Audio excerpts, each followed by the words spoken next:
بہرحال اب ہوا کیا؟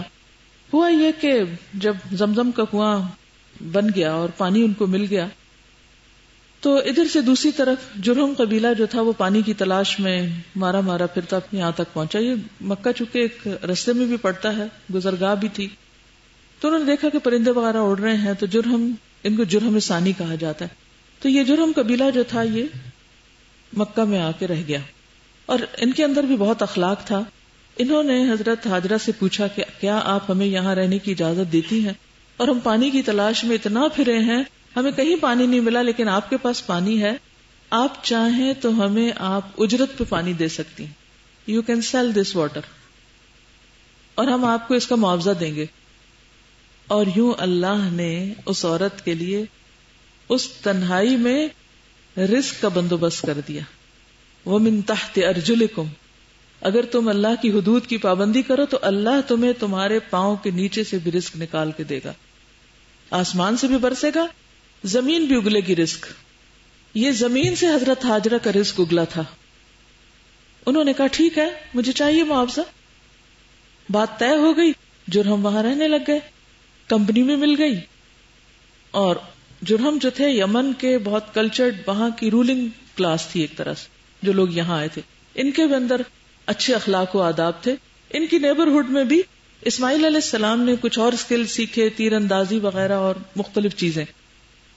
پھر وہیں پر اسماعیل علیہ السلام کی شادی ہوئی. اسماعیل علیہ السلام کی عمر 137 سال تھی, اس کے بعد فوت ہوئے تھے, 137 ایئرز. ان کے 12 بیٹے ہوئے تھے. ان کے بیٹوں میں سے صرف 2 بیٹے جو تھے انہوں نے کچھ قابل ذکر کردار ادا کیا, لیکن اس طرح کا نہیں کہ جس طرح اسحاق علیہ السلام کے بعد یعقوب علیہ السلام, اور یعقوب علیہ السلام کے آگے 12 بیٹے, اور ان میں سے یوسف علیہ السلام, اور پھر وہاں سے آگے کی نسلوں میں موسیٰ علیہ السلام, ہارون علیہ السلام, اور سینکڑوں پیغمبر آئے تھے. اس طرح کا سلسلہ نہیں ہوا, لیکن کسی نہ کسی درجے میں یہ اپنا کردار ادا کرتے رہے. مگر لیڈرشپ کا رول جرہم قبیلے کا تھا. یعنی آپ کے جو سسرالی قبیلہ تھا جرہم, جس میں حضرت اسماعیل نے شادی کی تھی, انہوں نے تقریباً 2100 سال تک مکہ میں اپنی حکومت قائم رکھی.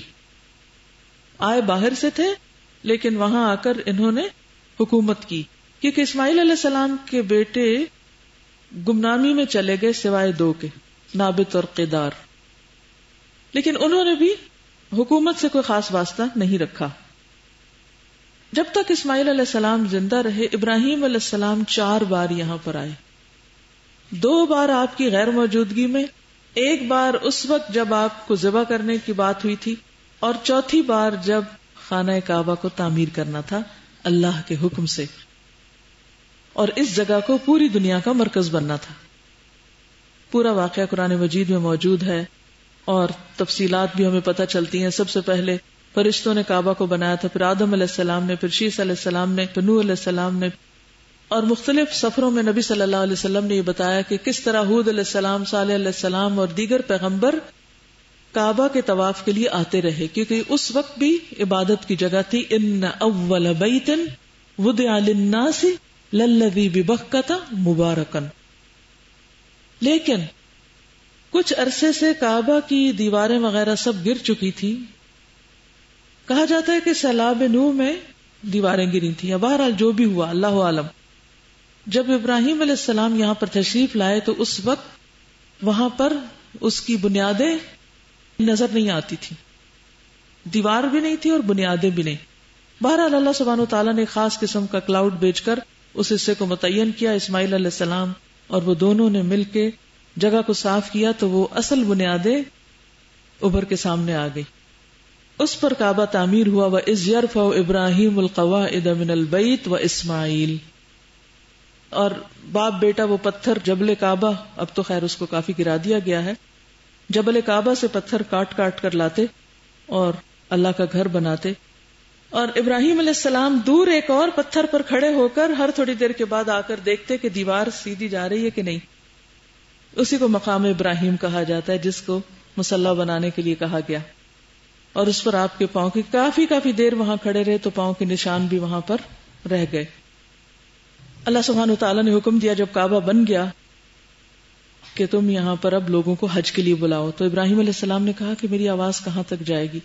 ایک روایت کے مطابق جبل ابی قبیس، جبل ابی قبیس وہ ہے جس پر آج کل بادشاہوں کے محلات ہیں، اس لیے بتا رہی ہوں کہ آپ کو اندازہ ہو جائے. جب میں پہلی دفعہ گئی تھی عمرہ پر اس وقت وہ پہاڑ موجود تھا، لیکن اب جائیں تو وہاں پر وہ اس طرح پہاڑ نظر نہیں آتا. یہ دنیا کا سب سے پہلا پہاڑ ہے جو زمین پر ابھرا یا رکھا گیا. جس طرح اول بیت وضع للناس ہے نا، پہلا گھر یہاں بنا، اسی طرح پہلا پہاڑ بھی یہی تھا، جبل ابی قبیس.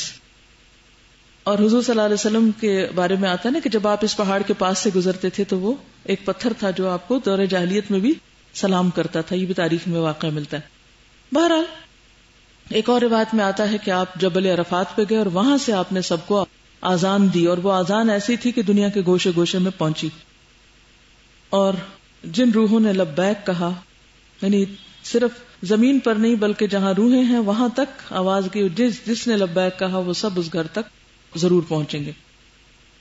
جب کعبہ تعمیر کیا گیا تو اسی موقع پر دیوار میں ایک جگہ خالی تھی جس کے لیے پتھر مناسب نہیں تھا، تو اللہ تعالیٰ نے جنت سے حجر اسود بھیجا، وہ وہاں پر لگایا گیا. اور اس طرح ابراہیم علیہ السلام مشن مکمل کر کے واپس آ گئے. واپس آنے سے پہلے انہوں نے اللہ سبحانہ وتعالیٰ سے کچھ باتیں کی تھی. وہ کیا تھی سنیے. وَإِذْ قَالَ إِبْرَاهِيمُ رَبِّ اجْعَلْ هَذَا الْبَلَدَ آمِنًا وَاجْنُبْنِي وَبَنِيَّ أَن نَّعْبُدَ الْأَصْنَامَ رَبِّ إِنَّهُنَّ أَضْلَلْنَ كَثِيرًا مِّنَ النَّاسِ فَمَن تَبِعَنِي فَإِنَّهُ مِنِّي وَمَنْ عَصَانِي فَإِنَّكَ غَفُورٌ رَّحِيمٌ.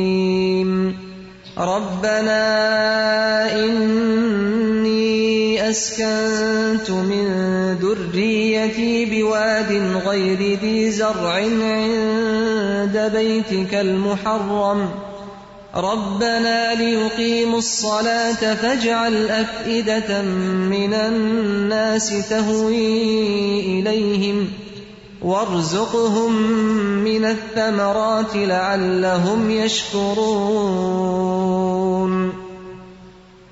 رَبَّنَا إِنَّكَ تَعْلَمُ مَا نُخْفِي وَمَا نُعْلِنُ وَمَا يَخْفَى عَلَى اللَّهِ مِن شَيْءٍ فِي الْأَرْضِ وَلَا فِي السَّمَاءِ الْحَمْدُ لِلَّهِ الَّذِي وَهَبَ لِي عَلَى الْكِبَرِ إِسْمَاعِيلَ وَإِسْحَاقَ إِنَّ رَبِّي لَسَمِيعُ الدُّعَاءِ. رَبِّ اجْعَلْنِي مُقِيمَ الصَّلَاةِ وَمِن ذُرِّيَّتِي رَبَّنَا وَتَقَبَّلْ دُعَاءِ. رَبَّنَا اغْفِرْ لِي وَلِوَالِدَيَّ وَلِلْمُؤْمِنِينَ يَوْمَ يَقُومُ الْحِسَابُ. اتنا بڑا کام کر کے ابراہیم علیہ السلام نے کن جذبات کا اظہار کیا؟ کیا چاہا اپنے رب سے؟ سب سے پہلے کیا مانگا؟ امن، پیس. رب اجعل ھذا بلدا آمنا، کیونکہ اگر امن ہوگا تو عبادت ہو سکے گی. دوسری چیز رزق، کھانے کو ہوگا تو ہی خدا یاد رہے گا، کیونکہ فقر جو ہے بھوک انسان کو کفر تک پہنچا دیتی. اور رزق بھی کون سا مانگا؟ بہترین رزق. کس جگہ رزق مانگ رہے ہیں جہاں کچھ اگتا ہی نہیں، جہاں کوئی باغ نہیں لگے ہوئے. ایسی دعا کون مانگ سکتا ہے جس کو اپنے رب پر پورا پورا یقین ہو کہ سب کچھ وہی کرتا ہے. پھر کہتے ہیں میرے رب، میں نے اپنی اولاد کو ایک ایسی جگہ لا کے بسایا ہے کہ جہاں کچھ نہیں اگتا، لیکن یہاں تیرا گھر ہے، بیتک المحرم، حرمت والا، عزت والا.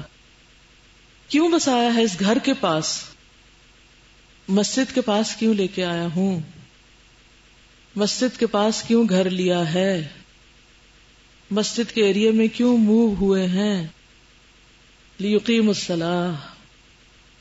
اب مسلمانوں کا حال کیا ہے؟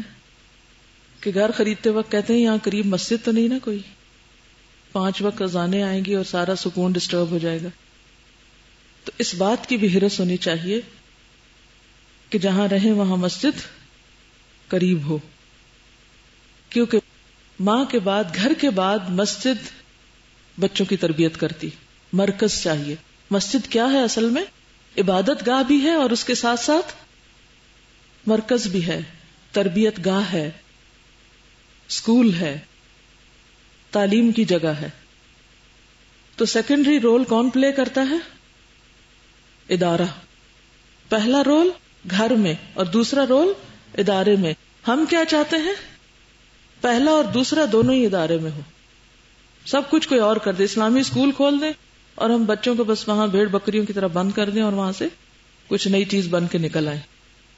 یہ نہیں ممکن جب تک گھر کے اندر اور گھر میں بھی ماں کے اندر ایمان نہیں ہوگا.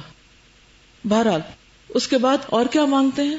اللہ لوگوں کے دل ان کی طرف مائل کر دینا، لوگوں کے دلوں میں ان کی محبت ڈال دینا. یہ کیوں ضروری ہے؟ محبت کیوں ضروری ہے دلوں میں؟ جی ہاں، محبت ہوگی تو تبھی اجتماعیت ہوگی، تبھی یہ گھر آباد ہوگا. کیونکہ آپ اور آپ کی اولاد آگے جا کر اس گھر کے متولی تھے، اس کو آباد کرنے والے تھے. ابراہیم علیہ السلام کو کہا گیا گھر بن گیا، اب سب کو بلاؤ، ہر طرف سے لوگوں کو بلاؤ. اب لوگ تو آ رہے ہیں لیکن جو متولی ہیں وہی بد اخلاق ہیں، یا آنے والوں کو ان سے یا ان کو آنے والوں سے کوئی محبت نہیں. تو کیا اسلامی مرکز اسٹیبلش ہو سکتا ہے؟ ہرگز بھی نہیں.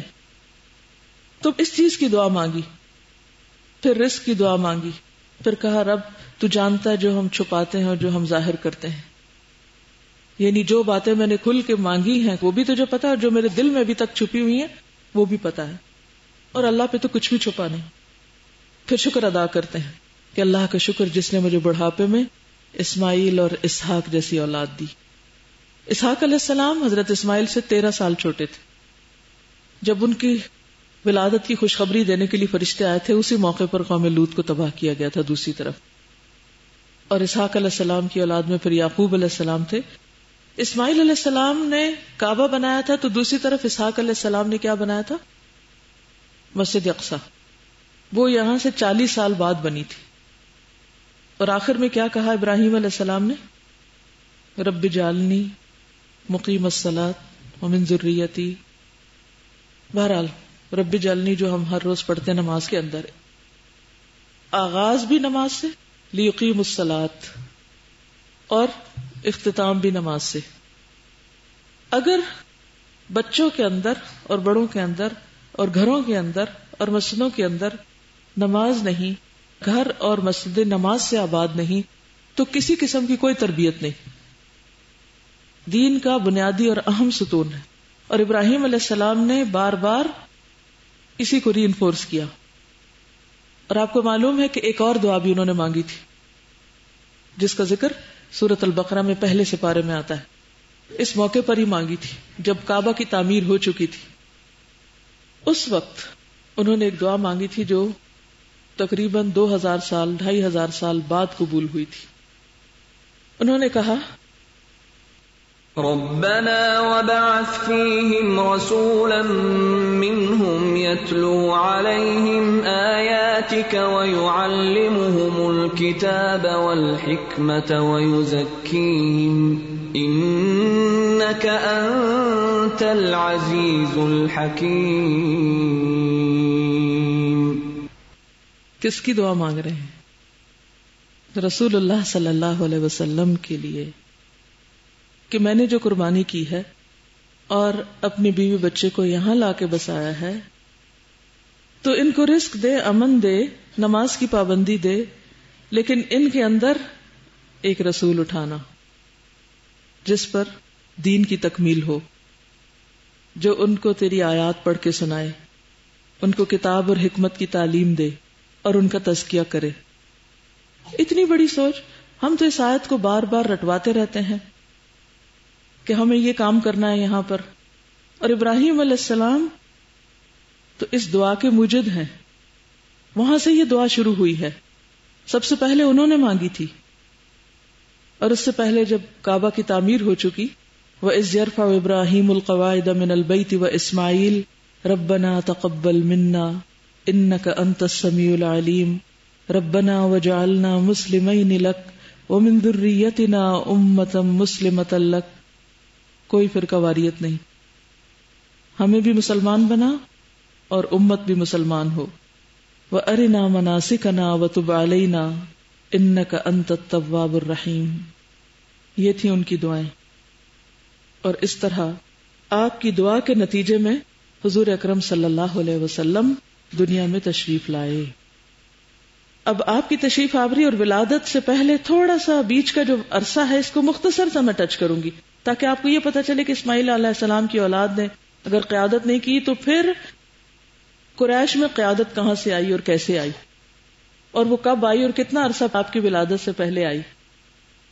تو تاریخ کس طرح موڑ کاٹتی ہے، کیسے کیسے حالات آتے ہیں، اور بظاہر ایسے لگتا ہے کہ وہ مشن ختم ہو گیا۔ ابراہیم علیہ السلام نے دعا مانگی تھی اسماعیل علیہ السلام کے ساتھ مل کے، اسماعیل علیہ السلام فوت ہوتے ہیں، ان کے حالانکہ 12 بچے ہیں، لیکن 12 بچوں میں سے کوئی بھی ایسا نہیں تھا کہ جو مکہ کی قیادت کے قابل ہوتا یا اس قیادت کو آگے لے کے چلتا یا اس نسل کی رہنمائی کرتا۔ وہاں پر جرہم جو باہر سے آئے تھے وہ قابض ہو گئے، تو بظاہر ایسے نہیں لگتا کہ جیسے وہ مشن، اگر میں اور آپ وہاں کھڑے ہوتے تو ہم تو افسوس ہی اور آہیں ہی بھرتے رہتے۔ کوئی فائدہ ہی نہیں ہاں جی، ذرا سی کسی کام میں کوئی کمی آ جائے، کوئی پیچھے ہو جائے، کچھ ہم کہتے کوئی فائدہ ہی نہیں ہوا، ساری کوشش ضائع، کبھی ضائع نہیں ہوتی۔ اللہ تعالیٰ محسنین کی کوشش کو کبھی ضائع نہیں کرتا۔ اصل چیز ہے اخلاص، اور ابراہیم علیہ السلام کے اندر کوٹ کوٹ کے بھرا ہوا ہے، اور پھر ہے صبر اور قربانی۔ کتنی بڑی قربانی ہے، اتنے عرصے کے بعد اللہ نے اولاد دی اور اس کو اپنے سے دور کر دیا ایک مشن کی تکمیل کے لیے کہ وہاں پر اس کی تربیت ہو جہاں پر کوئی شرک نہیں، کچھ نہیں، اور خود واپس چلے گئے، اور 13 سال بعد اسحاق علیہ السلام پیدا ہو رہے ہیں۔ اگر ہم جیسا کوئی ہوتا کہتے ہم ادھر ہی رہ لیتے ہیں، کچھ کر لیتے ہیں آگے پیچھے کر کے، کیونکہ ہم دنیا کے لیے جیتے ہیں نا، مقاصد نہیں ہے ہمارے سامنے، بڑی سوچ نہیں ہے، اس کو سامنے رکھ کے قربانی نہیں کرتے، چھوٹے چھوٹے نقصان اور چھوٹے چھوٹے فائدوں کو لے کے بیٹھے رہتے ہیں، چھوٹی باتوں سے نکل ہی نہیں پاتے، کوئی بڑا کام کر ہی نہیں سکتے، اور صبر اور حوصلہ تو ہے ہی نہیں، انتظار تو ہے ہی نہیں، اور اللہ کے فیصلوں پر یقین اور اعتماد نہیں۔ اب کیا ہوتا ہے، اسماعیل علیہ السلام فوت ہو جاتے ہیں، کچھ عرصے کے بعد حضرت ہاجرہ بھی فوت ہو جاتی ہیں۔ 2100 سال تک جرہم قبیلہ حکومت کرتا ہے مکہ پر، زمزم بھی اپنے قبضے میں ہے، حاجی آ رہے ہیں، ان کو لک آفٹر کرتے ہیں، اس کی بھی خدمت کرتے ہیں، انتظام سارا ان کے ہاتھ میں چلا گیا۔ یعنی اسماعیل علیہ السلام کے نانکوں میں، ہماری زبان میں کہنا چاہیے، ٹھیک ہے؟ تو وہ ہمارے ہاں تو اس کو بڑا برا سمجھا جاتا ہے نا۔ بہرحال اب یہ ہے کہ جرہم اتنے عرصے تک رہنمائی کا کام کرتا رہا، لیکن آہستہ آہستہ جرہم کے اندر اخلاقی زوال ہوا، انہوں نے حاجیوں کے ساتھ بدسلوکی شروع کر دی، تو اللہ تعالیٰ نے ان سے وہ سعادت لے لی۔ اور دوسری طرف بنو خزاعہ جو تھے، جو عربوں میں سے تھے، انہوں نے مکہ پہ قبضہ کیا، کچھ لڑائی وغیرہ ہوئی، ساتھ انہوں نے اپنے بنو بکر کو ملا لیا، اور تقریباً یہ 2 صدی عیسوی کے وسط کی بات ہے، 2 صدی عیسوی، یعنی 2100 سال تک تو وہ قابض رہے۔ جب 2 صدی شروع ہوئی عیسیٰ علیہ السلام کے آنے کے تقریباً 150 سال بعد، تو اس وقت پھر بنو خزاعہ جہاں پر قابض ہو گئے۔ جرہم نے ایک بڑی زیادتی کی، یہاں سے واپس یمن چلے گئے، جہاں سے اصلاً آئے تھے وہیں چلے گئے۔ جاتے ہوئے انہوں نے کیا کیا، حجر اسود نکال کے کنویں میں ڈالا، خانہ کعبہ میں کچھ سونے کے ہرن ورن رکھے ہوئے تھے وہ بھی ڈالے، اور کنواں بند کر دیا، نشان بھی ختم کر دیا، چلے گئے۔ اب کئی 100 سال تک زمزم بند رہا، حجر اسود کوئی نہیں، کیا کیفیت ہوگی؟ اور یہ حضور صلی اللہ علیہ وسلم کی آمد سے کوئی 300-400 سال پہلے کی، یعنی 350 سال پہلے کی بات ہے۔ بہرحال 300 سال تک تقریباً بنو خزاعہ نے مکہ پر حکومت کی۔ پھر عدنانی قبائل اطراف میں پھیل گئے، یعنی یہ ادھر ادھر تھوڑے ان کے جو آل اولاد تھی پھیلی، اور مکہ کے ارد گرد صرف قریش کی کچھ شاخیں باقی رہ گئیں. قریش کا اس وقت تک مکہ کی قیادت میں کوئی ہاتھ نہیں تھا، یہاں تک کہ ان کی اولاد میں سے ایک شخص جس کو قصی کہا جاتا ہے، جسے قاف صاد یا قصی، وہ پیدا ہوا. قصی جو تھا وہ ابھی گود میں تھا تو اس کی والد کا انتقال ہو گیا. ماں نے شام کے ایک شخص سے شادی کی تو اس کو بھی شام لے گئی، وہاں جا کے شادی کر لی اور قصی کو ساتھ لے گئی بیٹے کو. اب قصی عرب ہے، قریش میں سے ہے، تربیت کہاں ہو رہی ہے؟ شام میں. وہاں جا کر دیار غیر میں قصی کی لیڈرشپ کوالٹیز بہت ابھرتی ہیں. کبھی ایسے حالات ہو جاتے ہیں نا کہ انسان کو ایک ملک چھوڑنا پڑ جاتا ہے، ایک علاقہ چھوڑنا پڑ جاتا ہے، خاندان سے دور ہونا پڑتا ہے، ہاسٹل میں رہنا پڑتا ہے، سسرال ایسی جگہ لے جاتے ہیں کہ جہاں واپس لانے کا نام ہی نہیں لیتے. ایسے میں انسان سوچتا ہے کہ میرے پر تو دنیا کا سب سے بڑا ظلم ہوا، میں نے کیا قصور کیا تھا کہ میرے ماں باپ نے میری شادی یہاں کر دی اور بالکل مجھے اپنوں سے کاٹ کے رکھ دیا. ایسے حالات ہوتے ہیں کہ نہیں کہ آپ سارے خاندان سے کٹ جاتے ہیں. اس وقت کیا سوچنا چاہیے؟ اس میں ضرور کوئی حکمت ہے، کوئی مصلحت ہے، اللہ تعالیٰ کچھ سکھانا چاہتا ہے. ایسے ہی اللہ تعالیٰ مجھے یہاں نہیں لایا. رو رو کے اپنے آپ کو تباہ نہ کریں، بڑے مقصد کے لیے جئیں، اللہ کی حکمتوں پہ غور کریں اور ہر حال میں اللہ سے محبت کریں، کیونکہ اللہ کا کوئی فیصلہ ظلم پر مبنی نہیں ہوتا. اس کے ہر فیصلے میں عدل ہے، حکمت ہے، اس کی مشیت کار فرما ہوتی ہے. وہ لوگوں کو کسی خاص کام کے لیے تیار کر رہا ہوتا ہے، لوگ سمجھتے نہیں اور بے صبری کی وجہ سے پھر وہ اپنے آپ کو ضائع کر دیتے ہیں، پھر وہ اس قابل نہیں رہتے کہ اللہ ان کو چنے. بہرحال قصی جب جوان ہوئے تو انہیں پتا چلا کہ میں تو مکہ کا رہنے والا ہوں اور میرے آبا و اجداد تو وہاں ہیں. وہ خود واپس آ گئے، ماں کو اور ماں کے جو نئے شوہر ان کی سب رشتہ دار سب کو چھوڑ کے واپس آ گئے اپنے خاندان میں. واپس آئے تو اس وقت مکہ کا والی حلیل تھا، جیسے خلیل لکھتے ہیں نا تو خواہ ہٹا دیجئے تو حلیل. تو قصی نے اس کی بیٹی سے شادی کر لی. کس کی بیٹی سے؟ مکہ کے والی کی. اب کچھ عرصے کے بعد حلیل فوت ہو گیا. اب مکہ اور بیت اللہ کی تولیت کے لیے خزاع اور قریش کے درمیان جنگ ہوئی. اس دوران قصی داماد تھا کس کا؟ حلیل کا. حلیل کون تھا؟ والی تھا. اب خزاع جو تھے انہوں نے کس سے لڑائی کی؟ حلیل کے جو وارث تھے ان سے. اس میں قصی جو تھا وہ جیت گیا، یعنی اس کے اندر لیڈرشپ کوالٹیز تھی اور سب کو پیچھے کیا اور اس نے وہاں کی قیادت سنبھال لی. پیدا کہاں ہوا، پلا کہاں، واپس آیا اور حکومت سنبھال لی. اس دوران بہت سے جھگڑے فساد لڑائیاں ادھر سے ادھر بہت کچھ ہوتا رہا، لیکن یہ بڑا سمجھدار شخص تھا اور حلیل بھی دل سے یہ چاہتا تھا کہ قیادت اسی کے پاس جائے. قریش جو تھے یہ خاص نسل اسماعیل سے تھے. انشاءاللہ آپ کو وہ نقشہ دکھائیں گے کہ جس میں قریش کے ساری آگے برانچز آتی ہیں، لیکن قریش کا قبیلہ جو تھا اس کے واسطے اور رشتے اسماعیل علیہ السلام سے براہ راست جا کے ملتے تھے. مکہ پہ قصی کا تسلط جو تھا وہ 5ویں صدی عیسوی یعنی 440 میں ہوا، 5ویں صدی عیسوی کے درمیان میں تقریباً. اب یہ لنک یاد رکھنا ضروری ہے، تھوڑے سے آپ کو یاد رہیں گے. چند نام صرف آپ یاد رکھ لینا. اچھا یہ آیا، پھر اس کے بعد یہ آیا، پھر یہ آیا، پھر انشاءاللہ آپ کو تھوڑی سی ایک پکچر بن جائے گی. قصی کے اندر لیڈرشپ کی بہت کوالٹیز تھی. اس نے کیا کیا؟ دار الندوہ تعمیر کیا، جو قریش کی پارلیمنٹ تھی. دار الندوہ حرم کے پاس، مسجد کے پاس شمال کی طرف ایک پارلیمنٹ ہاؤس بنایا. قصی کو اس کی صدارت ملی. وہاں اس نے کئی چیزوں کو آرگنائز کیا. جنگ کا جھنڈا قصی کے ہاتھوں باندھا جاتا، لوایت اس کے ہاتھ میں تھی.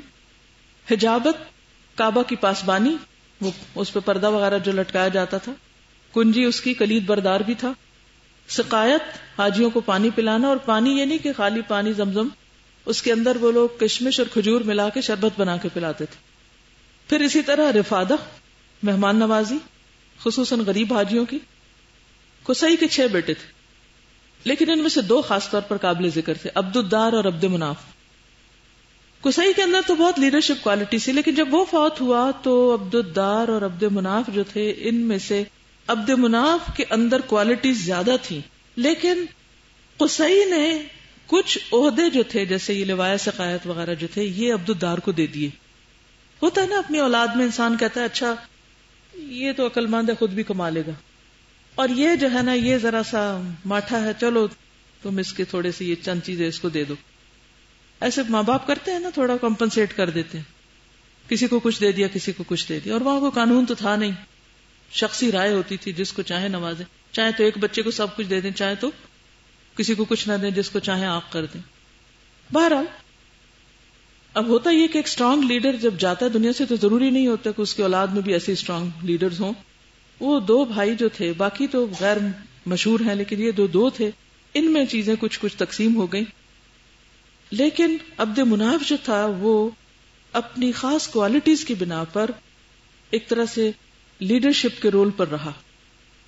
پھر عبد الدار کی وفات کے بعد جو عہدے تھے وہ واپس دوبارہ بنو عبد الدار اور بنو عبد مناف کے بیچ میں تقسیم ہوئے. قصی کے کون بچے تھے؟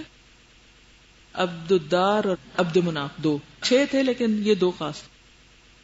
عبد مناف لیڈرشپ کوالٹیز رکھتا تھا، زیادہ عہدے کس کے پاس تھے؟ عبد الدار کے پاس. جب عبد الدار فوت ہوا تو پھر اس کے بعد وہ جو عہدے تھے نا وہ بھی کچھ عبد مناف کے بچوں میں بھی آ گئے. ان کے بچوں میں ہاشم خاص طور پر سامنے آیا، جس کے اندر بہت کوالٹیز تھی، خصوصاً سقایا اور رفادہ اس کے پاس تھی. پانی پلانا، کھانا کھلانا، یہ 2 کام وہ کرتے تھے. ہاشم کے انتقال کے بعد پھر جانشینی مطلب نے کی. مطلب ان کے فوت ہونے کے بعد ان کے بھتیجے میں آ گئی پھر لیڈرشپ، جو عبد المطلب تھے. اس میں تھوڑی سی انشاءاللہ پھر ڈیٹیل میں جائیں گے کسی وقت. عبد المطلب، اور عبد المطلب کون تھے؟ حضور صلی اللہ علیہ وسلم کے دادا. جب وہ فوت ہوئے تو حضور صلی اللہ علیہ وسلم کے والد تو پہلے سے ہی فوت ہو چکے تھے، تو یہ عہدے کس کے پاس آئے؟ حضرت عباس کے پاس. عباس اسی لیے یاد ہے کہ وہ حج کے موقع پر حضرت عباس نے اجازت مانگی تھی کس چیز کی؟ اونٹوں کو پانی پلانے کے لیے. تو وہ یہ جو سقایت اور وہ جو مہمان نوازی یہ ان کے حصے میں تھی. اس کے علاوہ کچھ اور عہدے بھی تھے جو مختلف قبائل کو دیے گئے، جس میں ایثار، وہ جو ہوتی ہے نا جوا وغیرہ، اس کے جو تیر پانسے وغیرہ رکھتے تھے. مالیات کا شعبہ، شورا، اشناق، عقاب، اور سفارت بنو عدی کے پاس تھی جس سے حضرت عمر جس قبیلے سے تھے. اور پھر ہاشم نے ہی خاص طور پر یہ جو گرمی سردی کے سفر کا وہ قرآن میں ذکر آتا ہے نا، اس کا آغاز کیا تھا، یعنی بزنس ٹرپس شروع کیے اور لوگوں کو مزید رہنمائی دی. اور ہاشم کا لفظی معنی ہوتا توڑنے والا، تو وہ روٹی توڑ کر شوربے میں ڈال کر حاجیوں کو کھلاتے تھے، یعنی بہت لیوشلی ان کو کھلاتے پلاتے تھے. تو ہاشم کی اولاد میں پھر آگے کون تھا؟ جی انشاءاللہ آگے ہم مزید تفصیل کے ساتھ کتاب سے پڑھیں گے. میں آپ سے ایک کام چاہتی ہوں کہ تھوڑی سی آپ ریسرچ کریں. لائبریری موجود ہے کافی بڑی اسی ہال کے اوپر، ٹھیک ہے؟ نہیں تو اس کتاب کے علاوہ یہ جو ہم ٹیکسٹ میں پڑھیں گے تو یہاں ہی پڑھ لیں گے. اس کتاب کے علاوہ یہ تو عربوں کی میں نے بتایا نا کہ کس طرح آپ صلی اللہ علیہ وسلم کے خاندان تک حکومت واپس آئی کئی ہزار سال کے بعد. حضرت اسماعیل کے بیچ میں دوسرے قبائل حکومت کرتے رہے اور پھر ان میں سے بھی مزید سائڈ کے جو لوگ تھے. پھر آخر کار اب وقت جو جو آپ کی آمد کا قریب آ رہا ہے تو آپ کے خاندان کے لوگ دوسروں پر نمایاں ہوتے جا رہے ہیں، یعنی آپ کے آباء و اجداد جو ہیں. تو جب آپ پیدا ہوئے تو اس وقت قریش کی لیڈرشپ تھی.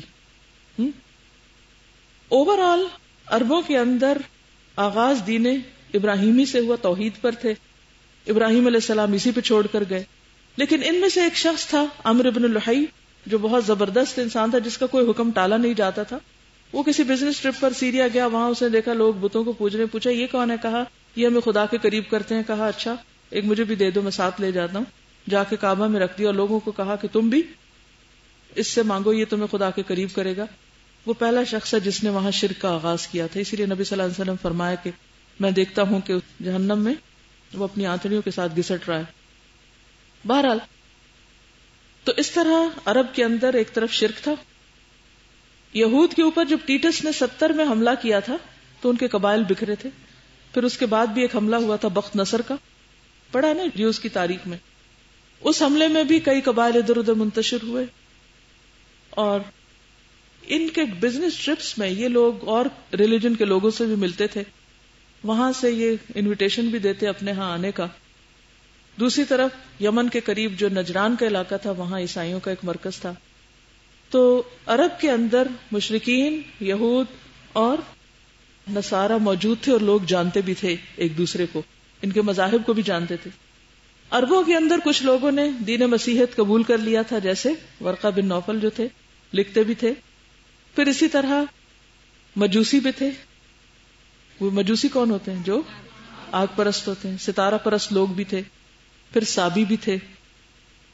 اس ماحول کے اندر، اتنے سارے مذاہب کے اندر، نبی صلی اللہ علیہ وسلم نے واپس آ کر ابراہیم علیہ السلام کی دعا کی تکمیل کی اور بتوں سے کعبہ کو پاک کیا. آتے ہی پہلے دن اٹھتے ہی کھڑے ہو کر سب ختم. کیا کیا تھا؟ وہی جد و جہد تو دیکھنی ہے. مگر ہم لوگ بے صبری کرتے ہیں کہ دین کے ریوائول کے لیے ہم کیا چاہتے ہیں، آج ایک بات سیکھی کل جا کے تقریر کریں اور پرسوں لوگ ہمارے طریقے پہ چلیں. صبر نہیں کرتے. لیکن نبی صلی اللہ علیہ وسلم کی سٹرگل کتنی لمبی ہے، کیسی ہے، داعین اللہ، کن کن مرحلوں سے گزرے، کیسے کیسے کام کیا. انشاءاللہ اس کی رہنمائی بھی ہمیں ساتھ ساتھ ملے گی. لیکن ایک اور پہلو جو عربوں کی زندگی کا تھا وہ تھا ان کے اندر کی اخلاقی خوبیاں اور خامیاں. کچھ قبائل میں خامیاں بھی موجود تھی، لیکن اوور آل بہت زیادہ خوبیاں تھیں. ان خوبیوں میں سے چند ایک خوبیاں بہت نمایاں تھیں. ان خوبیوں کے متعلق ایک ایک واقعہ آپ ڈھونڈنے کی کوشش کریں، صرف ایک واقعہ کسی ایک خوبی کے متعلق. تو انشاءاللہ میں آپ سے پوچھوں گی، مثلاً بہت زیادہ کرم اور سخاوت تھی ان کے اندر. کیا تھا؟ بہت سخی تھے. حاتم تائی کہاں سے تھا؟ عرب ہی تھا. ٹھیک ہے. وفائے عہد، جان دے دیتے تھے، وعدہ پورا کرتے تھے. خودداری، عزائم کی تکمیل، یعنی جب کوئی ارادہ کر لیتے تو بس ہر صورت اس کو پورا کرتے. سادگی بھی تھی. ذہانت، قوت بدن، بہت مضبوط لوگ تھے، صحرا میں پلے ہوئے تھے. بہادری تھی اور صبر اور برداشت. اس کے علاوہ جنگیں، بچیوں کو زندہ درگور کرنا، کئی کی بیویاں رکھنا، اور کچھ اور خرابیاں بھی تھی. اب آپ سے میری درخواست یہ ہے کہ عربوں کے اندر یہ جن چند خوبیوں کا میں نے ذکر کیا ہے، اس سے متعلق ایک ایک واقعہ ڈھونڈ لیجئے. اس کا فائدہ کیا ہوگا کہ آپ کوئی نہ کوئی اور سیرت کی کتاب اٹھائیں گے، آپ کو پتا چلے گا کہ وہ کیا کیا لکھتے ہیں، اور ہمیں خود بھی ذرا پڑھنے کا موقع ملے گا ایک ایک واقعہ ان خوبیوں سے متعلق. ٹھیک ہے. اس سے آپ کو پتا چلے گا کہ کن لوگوں میں حضور صلی اللہ علیہ وسلم پیدا ہوئے تھے، کہاں تشریف لائے تھے، وہ کس اخلاق کے تھے، کیونکہ پورا ولیج ایک بچے کی تربیت کرتا ہے. ٹھیک ہے. آپ نے کہاں آنکھ کھولی تھی، کیا ماحول تھا، وہ کون لوگ تھے، وہ کیسے تھے، ان کے اخلاق اور کردار کیا تھے، اور اللہ سبحانہ وتعالی نے آپ کو کس قبیلے کے، کس خاندان کی کس شاخ میں پیدا کیا. ٹھیک ہے. نقشہ دیکھ لیجئے. یہ آپ دیکھ رہے ہیں، یہ مختلف جو حکومتیں ہیں ان کا ذکر ہے اس علاقے سے متعلق، یعنی کہ جس جگہ پر نبی صلی اللہ علیہ وسلم پیدا ہوں اس کے آس پاس کے جو علاقے ہیں کہ وہاں پر کیا کیا ہوتا تھا. جی، ہتی امپائر، یہ 5000 سال کی تاریخ ہے. یہ پہلے اسرائیلی ریاست تھی اس وقت جب حضرت ابراہیم علیہ السلام جب وہاں پر گئے تھے، اس وقت فلسطین کا وہ علاقہ. اشورین، یہ نام سب آپ سنتے ہیں. یہ پرپل جو ہے نا، یہ فلسطین کا علاقہ ہے، اور پھر اس کے بعد بیبلونین، ایک کے بعد ایک تہذیب آتی اور جاتی رہی. اشورین کے بعد بیبلونینز آئے، پھر پرشین امپائر، اس طرح. یہ بیچ میں عرب پیننسیولا، یہ آپ دیکھ رہے ہیں پانی کے بیچ میں. جی، میسیڈونین، رومن امپائر، بیزنطینین، ساسانی، پھر یہ خلیفیٹ ہے. مسلمانوں کی خلافت، سلجوق، کروسیڈرز، صلاح الدین ایوبی، منگولز، ہلاکو خان جہاں سے تھا، آٹومن، ترکوں کی، یورپین کلونیلزم، اور اسی کے نتیجے میں یہ پیدا ہوئی. اور پروگرام کیا ہے، اور دیکھیں کس طرح پھیلتی جا رہی ہے. اور یہ مختلف ملکوں کو کلونیلزم سے جو آزادی ملی مختلف سالوں میں. بہرحال اب یہ جو بیچ کا حصہ ہے نا، یہ آپ دیکھ رہے ہیں پیننسولا، وہ جو تھا پانی کے بیچ میں، تین طرف سمندر ہے، ایک طرف خشکی ہے، ہارٹ آف دا ورلڈ ہے، اور اس کے سینٹر میں مکہ ہے. یہ نقشوں کو دیکھنا اس لیے بھی ضروری ہے کہ دنیا کے حالات بھی بہرحال ایک جگہ پر اثر انداز ہوتے ہیں کسی بھی ملک کے حالات پر. ٹھیک ہے. سبحانک اللہم و بحمدک نشہد ان لا الہ الا انت نستغفرک و نتوب الیک. السلام علیکم و رحمۃ اللہ وبرکاتہ.